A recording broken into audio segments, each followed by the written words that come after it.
Tammy, thank you. You started out with some of your remarks saying that Iran must stop and dismantle its nuclear program. Well, let me say that was Ambassador Witkoff. Yeah, Yeah, echoing what Ambassador Witkoff tweeted earlier today. But just trying to get some clarity on what the administration sees as a potential end goal here with these negotiations with Iran, because last week, heading into the talks in Oman, Witkoff made some remarks to the Wall Street Journal in which he said that the red line would be the weaponization of Iran's nuclear capability, presumably leaving the door open to Iran maintaining a civilian nuclear program.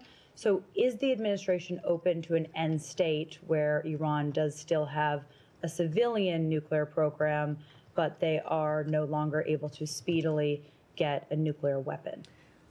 Well, first of all, for a comprehensive response, and we heard from Caroline earlier, the White House has that kind of response. What I can say, nevertheless, is that the Secretary has been clear, as has the President, as has been the Ambassador, that Iran cannot have a nuclear weapon or an enrichment program.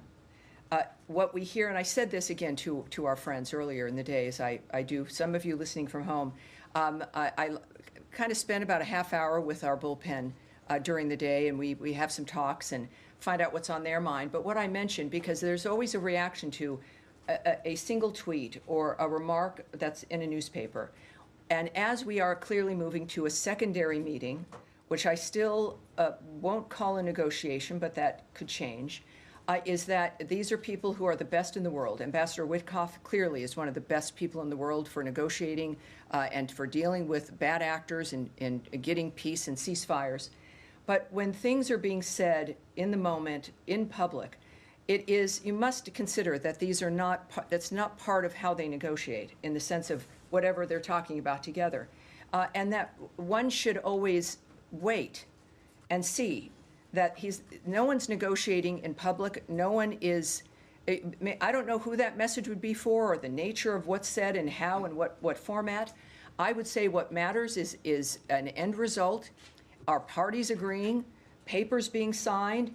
It is not what people say, but the actions they take.